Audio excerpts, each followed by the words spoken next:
नमस्ते साथियों, आप सभी का स्वागत है आपकी मेहरा क्लासेस में। मैं अर्पिता, आपकी हिंदी की एजुकेटर।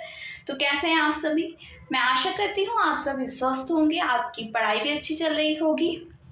तो देखिए, आज हम आपके सामने लाए हैं सूर्यकांत त्रिपाठी और उनकी महत्वपूर्ण रचना राम की शक्ति पूजा।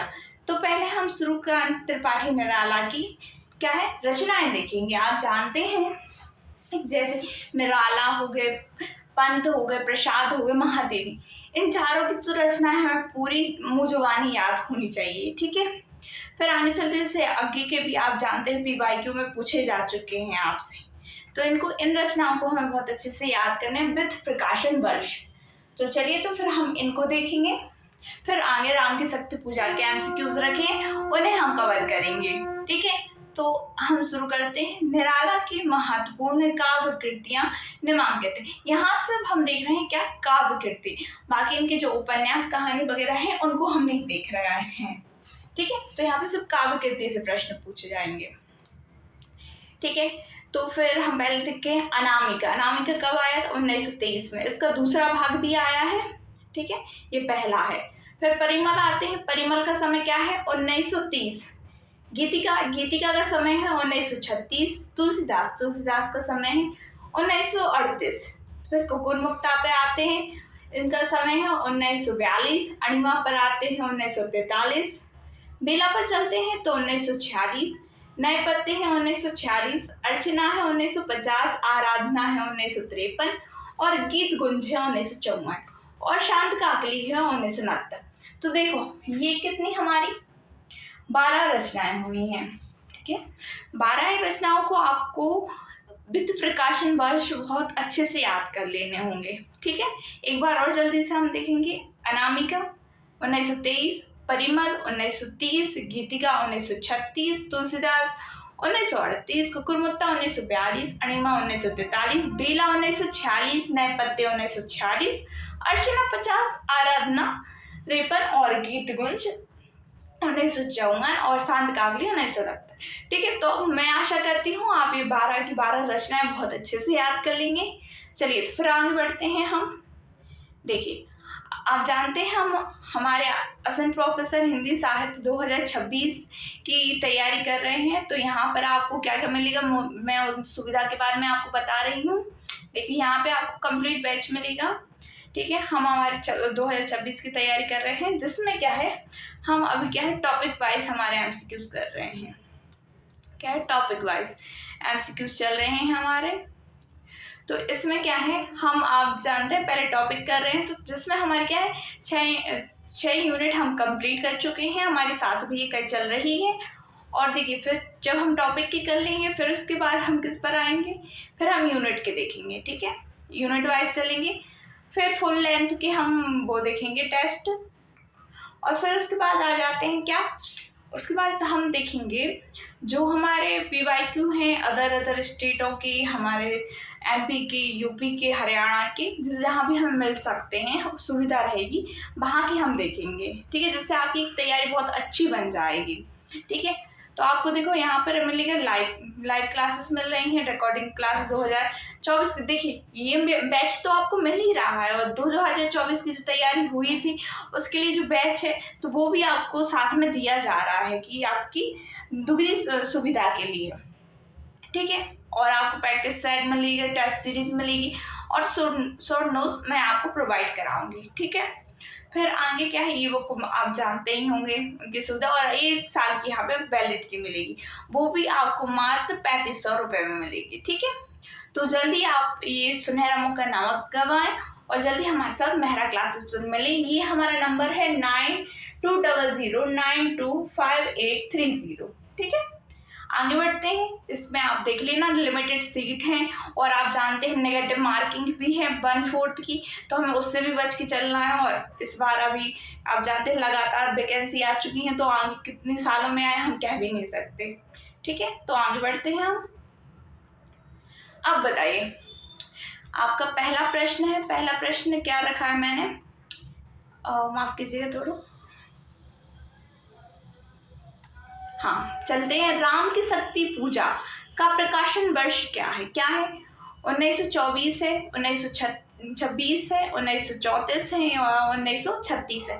ये तो देखो कुछ बेसिक जानकारी होती है जो आप सभी को क्या है पता होना चाहिए। मैं आशा करती हूँ वैसे भी आपको ये जानकारी इतनी पता होगी कि राम की शक्ति पूजा का प्रकाशन वर्ष क्या है और किस काव्य संग्रह में ये संकलित है। ठीक है, तो बताइए किसमें है, मैं आपको समय देती हूँ थोड़ा। ठीक है, राम की शक्ति पूजा का प्रकाशन वर्ष क्या है। देखिए ये हमारे किसमें, अनामिका में, अनामिका के द्वितीय संस्करण में संकलित है। ठीक है, अनामिका काव्य संग्रह में, और इसका समय कितना है, तो इसका प्रकाशन वर्ष है 1936। ये बहुत पूछा जाता है। ठीक है, तो इसे आप याद रखिएगा, राम की शक्ति पूजा हमारा अनामिका में है और 1936 इसका प्रकाशन वर्ष है। चलिए फिर आगे प्रश्न देखेंगे हम। देखिए अब यहाँ पर कुछ आपको प्रश्न दिया गया है, क्या है वो देखते हैं। राम की शक्ति पूजा कविता की इन पंक्तियों को कविता में आने के क्रम से पहले किससे बाद के क्रम में लगाएं। तो यहाँ पे हमें क्या है, क्रम में लगाना है। तो ये प्रश्न हमें बहुत महत्वपूर्ण है, ये तो आप जानते होंगे, यूजीसी नेट का प्रश्न है। तो इसमें क्या है, पहला हम पढ़ेंगे, शक्ति की करो मौलिक कल्पना, है आमिशान उगलता घन घन अंधकार, केवल जलती मशाल, अन्याय जिधर है उधर शक्ति, नैनों का प्रिय नैनों पर, नैनों का नैनों से गोपन प्रिय संभाषण। ठीक है, तो ये आपके विकल्प हैं, इसको हल कीजिए। मैं आपको थोड़ा समय देती हूँ जिससे आप इसको आसानी से हल कर सकें।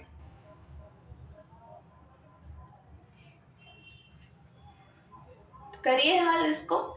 देखो क्या है, राम शक्ति की करो मौलिक कल्पना, ये तो थोड़ा बीच की लाइन हो गई। ठीक है आमिशान उगलता घन घन अंधकार। देखिए यहाँ ये पहली पंक्ति है। ठीक है, यहाँ इस प्रश्न के अनुसार ये हमारी पहली पंक्ति है, पर क्या है, बच्चे जो हमारे स्टूडेंट हैं वो एक चीज में कंफ्यूज हो जाते हैं कि राम की शक्ति पूजा की शुरुआत इस पंक्ति से होती है। ठीक है, तो यहाँ से हमारी राम की शक्ति पूजा की शुरुआत नहीं होती है।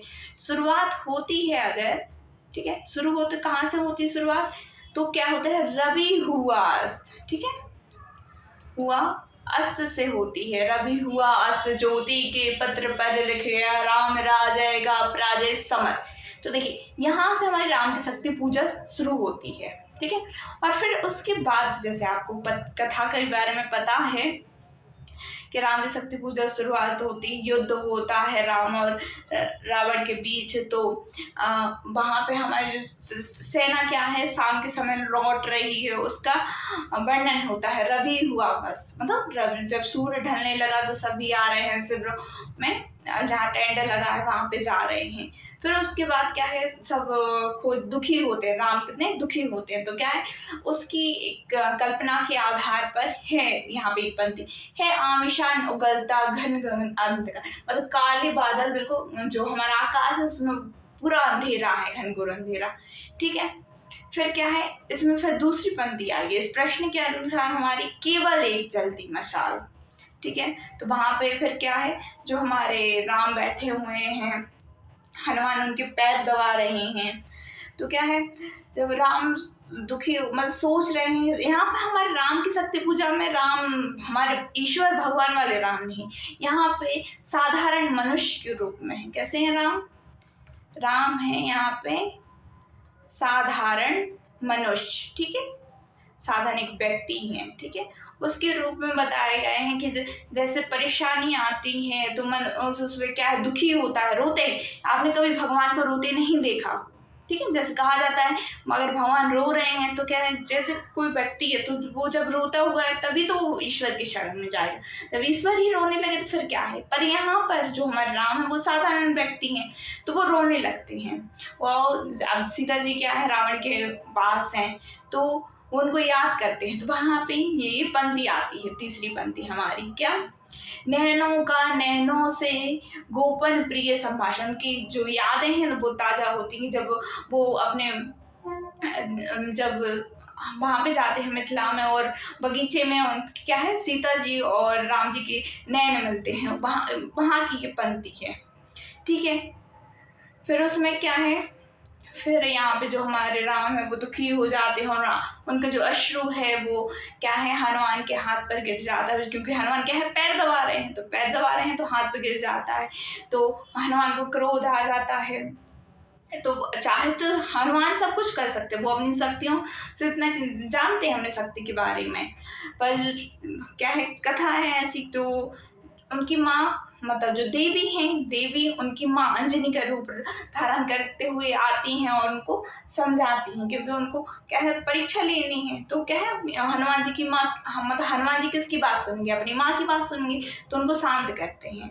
ठीक है, फिर युद्ध होता है, फिर क्या है जो हमारे राम है वो हताश हो जाते हैं, तब वो कहते हैं अन्याय जिधर है उधर शक्ति। ठीक है, क्या है अन्याय जिधर है उधर शक्ति, बहुत परेशान हो जाते हैं राम। ठीक है, फिर उसके बाद क्या है विभीषण से कही जा रही पंक्ति है अन्याय जिधर है उधर शक्ति।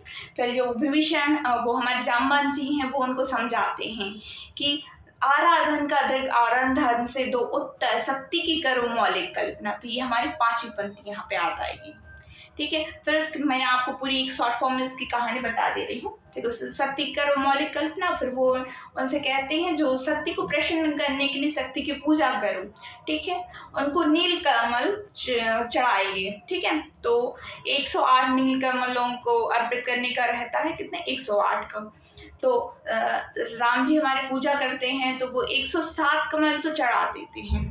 एक कमल रानी जो हमारी जो माता शक्ति हैं वो परीक्षा ले रही हैं राम की, तो एक कमल उठा के ले जाती हैं। तो फिर जब हमारे राम देखते हैं कि एक कमल पता नहीं कहाँ चला, तब वो कहते हैं दिख दिख जीवन को पाता ही रहे अंधकार। तो इसमें क्या है वो दुखी हो जाते हैं एकदम कि अब मैं क्या करूं। तब उनको याद आता है कि माता कहती थी मुझे राजीव नयन, मतलब उनकी आंखें कमल के समान है, तो वो क्या है अपनी आंख निकालने लगते हैं जब, तो माता उनको आ जाती है और रोक देती हैं। तो यहाँ माता उनसे प्रसन्न हो जाती हैं और उनका साथ देती हैं और कहती हैं होगी जय हे पुरुषोत्तम नवीन। यहाँ पर हमारी कविता क्या है समाप्त हो जाती है। तो अब हम इसमें क्रम हल कर लेंगे। तो देखो है आमिशान उगलता घन अंधकार, तो बी पंक्ति, तो देखो बी पंक्ति आपको 2 में मिल गई। फिर यहाँ चलेंगे सी पंक्ति, देखिए सी दोनों में है, फिर ये देंगे ये दोनों में है।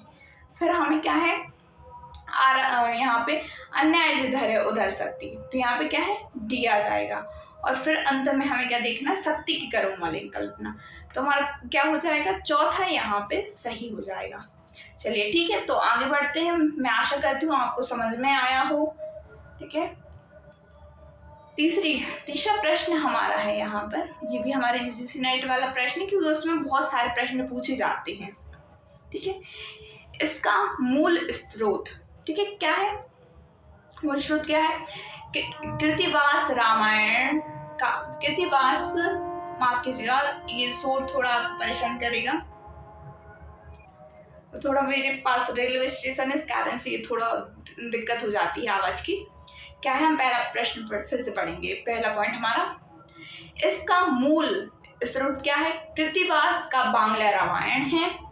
दूसरा क्या है, राम शक्ति पूजा के प्रसंगों में राम की पराजय का कहीं भी उल्लेख नहीं है। ठीक है, यहाँ पे इसको हाईलाइट करेंगे हम। अन्याय जिधर है शक्ति को भी उधर होना चाहिए। ठीक है, देखेंगे हम पूरी कविता में अंधकार प्रकाश का द्वंद्व युद्ध निरंतर चलता रहता है। ठीक है, यह कविता निराशा का महिमा मंडन नहीं करती। तो देखिए हम देखेंगे इसमें कौन सा सही है। तो इसमें आपको सबसे अच्छे से याद होगा कि ये कृतिवास का मतलब कृतिवास का बांग्ला रामायण है, उसका स्रोत है। ठीक है, उससे ली गई है। तो ये देखोगे ये हमारे 3 में सही है। ठीक है, फिर हम चलते हैं, यहाँ पे राम की पराजय का कहीं उल्लेख नहीं है, तो ये गलत हो जाएगा बी। तो बी हमारे इसमें गलत हो जाएगा, 2 विकल्प हमारे कट गए। फिर तीसरा देखेंगे हम, अन्याय जिधर है उधर शक्ति को भी उधर होना चाहिए। क्या है ये पंक्ति अगर आप कॉमन सेंस करेंगे तो ये आपको पता होगा ये गलत हो जाएगी सी, तो सी भी गलत हो गया। तो उत्तर हमारा कौन सा बचा है, ए डी और ई। क्या है, पूरी कविता में अंधकार और प्रकाश का द्वंद्व निरंतर चलता रहता है, आप जानते हैं। और ये कविता क्या है, निराशा का महिमा मंडन नहीं करती। तो उत्तर क्या हो जाएगा, दूसरा यहाँ पर। चलिए फिर आगे बढ़ते हैं। अब देखिए ये आपके एमपी प्रोफेसर का पूछा हुआ PYQ है, एमपी का PYQ है। ठीक है, क्या कहा जा रहा है, रामायण के अपराजय युद्ध का वर्णन वाल्मीकि रामायण के युद्ध क्या है, युद्ध कांड के किस सर्ग को आधार बनाकर राम की शक्ति पूजा की रचना निराला ने अपनी सघन शैली में अत्यंत संक्षिप्त रूप में प्रस्तुत कर दी है। क्या है, तो इसका उत्तर क्या है, किस सर्ग में कर दी, मतलब कितने कितने में है। तो क्या है, पहला है 101 से 108, 101 से 111, 102 से 108, 105 से 108। तो देखिए मैं इसका उत्तर आपको बता दूं, जो हमारे क्या है आंसर की आई थी उसमें माना गया है, उस आधार में आपका क्या है, इसका उत्तर C है। ठीक है, 102 से 108। बाकी अगर आप गूगल करेंगे अगर, तो ये बहुत सारे चारों से चारों मिल जाएंगे आप किसी न किसी में। तो मैंने इसका लिए आपकी जो उत्तर कुंजी आई थी उसका सहारा लिया है। ठीक है, आगे बढ़ते हैं। अब हमारा क्या है, पांचवा प्रश्न। पांचवे में क्या कहा जा रहा है, राम की शक्ति पूजा का पराजित और अपराजित मन के अस्तित्व की अनुभूति है। यहाँ राम की शक्ति पूजा एक पराजित और अपराजित मन के अस्तित्व की भूमिका है, सॉरी अनुभूति है, माफ कीजिएगा। तो यह कथन किस आलोचक का है, किसका है, तो आचार्य रामचंद्र शुक्ल का है, आचार्य हजारी प्रसाद द्विवेदी का है, रामविलास शर्मा का है, या बच्चन सिंह का है। तो ये कथन किसका होगा, देखिए क्या कहा जाता है, राम की शक्ति पूजा एक पराजित और अपराजित मन के अस्तित्व की अनुभूति है। ये तो आप जानते हैं कि एक व्यक्ति है वो कभी क्या है, हताश हो जाता है, तो उसको पराजित भी होता है वो, ठीक है, और अपराजित दोनों ही होता है, कि हार आती है कभी जीत आती है, और उसमें जो अनुभव वो करता है वो सब यहाँ पे उसकी अनुभूति बताई गई है। तो ये किसका हो जाएगा, तो ये हमारा हो जाएगा रामविलास शर्मा जी का। ठीक है, और आप जानते हैं इनकी पुस्तक है निराला की साहित्य साधना, निराला की साहित्य साधना, वहां से ये लिया गया है। ठीक है, तो ये आपको याद होना चाहिए कि अगर आपको प्रश्न दिया हो निराला पर और अगर रामविलास शर्मा आपको दिख रहे हैं अधिकतर, ठीक है, और जैसे आचार्य रामचंद्र शुक्ल ना हो तो आपको ध्यान देने की जरूरत है कि रामविलास शर्मा जी का होगा, उन्हीं से क्या है ज्यादा प्रश्न बनते हैं, उनकी निराला की साहित्य साधना से। चलिए ठीक है, आगे बढ़ते हैं। अब क्या हमारा छठवां प्रश्न है, मैं सोची आपको कम समय में ज्यादा क्वेश्चन करवाऊंगी आज। क्या छठवां प्रश्न है हमारा, निराला जी की भाषा अधिकतर संस्कृत के तत्सम, आप जानते हैं तत्सम शब्द हमें देखने को मिलते हैं, पदावली से जुड़ी हुई होती है, जिसका नमूना राम की शक्ति पूजा में मिलता है। यह कथन किस आलोचक का है, किसका है, आचार्य रामचंद्र शुक्ल, आचार्य हजारी प्रसाद द्विवेदी, नामवर सिंह या बच्चन सिंह। तो क्या कहा जा रहा है, निराला की भाषा के बारे में, मतलब यहाँ पे निराला जी है उनकी भाषा के आधार, मतलब भाषा में क्या कहा जा रहा है वो देखेंगे। निराला जी की भाषा अधिकतर कैसे, संस्कृत की तत्सम पदावली, तो हमारे जैसे शुरुआती होता है, रवि हुआ अस्त ज्योति के पत्र पर लिखे गए राम राजय का अपराजय समझ, तो इसमें क्या हमें तत्सम शब्द देखने मिलते हैं। तो आप बता सकते हैं यहाँ पे ये कथन किसका है, तो आप जब हमारे आचार्य रामचंद्र शुक्ल का हिंदी साहित्य का इतिहास पढ़ते हैं वहाँ इसका उत्तर मिल जाता है। ठीक है, ये कथन वहीं पर शुक्ल जी ने कहा है निराला की भाषा के संबंध में। ठीक है, कि निराला की भाषा कैसी, तत्सम पदावली से जुड़ी हुई है। आगे बढ़ते हैं, सातवां प्रश्न देखेंगे यहाँ पे, ये हमारे एमपी असम प्रोफेसर का PYQ है। ठीक है, क्या कहा जा रहा है, निराला हिंदी साहित्य में नए मानवतावाद के प्रतिष्ठापक हैं, जैसे नए मानवतावाद के प्रतिष्ठापक हैं। यह कथन कथन किसका है यह कथन? बताइए ये कथन किसका है? कि निराला हिंदी साहित्य के नए मानवतावाद के प्रतिष्ठापक है रामविलास शर्मा, दूधराज सिंह, नंदकिशोर नवल, बच्चन सिंह। तो बताइए किसका होगा? इसका उत्तर क्या होगा?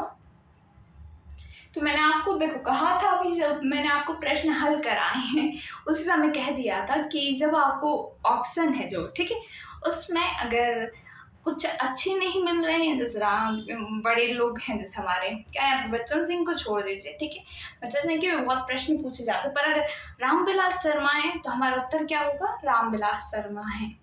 दूधनाथ सिंह के तो हमें कहीं वो कथन वगैरह देखने को नहीं मिलते, नंदकिशोर नवल भी ऐसे ही हैं, पर हमें क्या है, रामविलास शर्मा के अगर निराला के संबंध में कहा जाए तो बहुत सारे प्रश्न बनते हैं, और ये किससे बनते हैं? उनकी निराला की साहित्य साधना से। क्या है? निराला की साहित्य साधना से, साहित्य साधना से, ठीक है। आगे बढ़ते हैं अब। यहाँ पे शायद आपके पूरे प्रश्न हो चुके हैं, मैंने आपको 7 प्रश्न हल करा दिए हैं जो आपको अच्छे से देख लेने हैं, ठीक है। और जब आपको मेरा पढ़ाना अच्छा लग रहा है तो हमारे साथ आप जुड़ सकते हैं हमारे असिस्टेंट प्रोफेसर के 2026 के बैच में। आपको पूरा बैच मिल जाएगा, ठीक है। यहाँ पे मैं आपको हर प्रकार से MCQs करवाऊंगी, जो टॉपिक है उसके आपको नोट्स भी प्रोवाइड करवाऊंगी, और आपको PYQ भी बहुत अच्छे से तैयार करने हैं, ठीक है। और रिवीजन की जो हमारी गारंटी रहती है वो मैं आपको देती हूँ कि मैं हर मतलब जो टॉपिक खत्म होता है उसके बाद भी उसका रिवीजन करवाती हूँ, और हर महीना सोचा हर मंथ में कराती चलूँ, जिससे आपके दिमाग से चीज़ें गायब ना हो, ठीक है। तो आपको लाइव लेक्चर मिलेंगे। 2024 का हमारा जो अलका मैम वाला बैच है वो भी आपको प्रोवाइड कराया जाएगा, ठीक है। टेस्ट सीरीज, शॉर्ट नोट्स, ये सब चीज़ें आपको उपलब्ध कराई जाएंगी मात्र कितने में?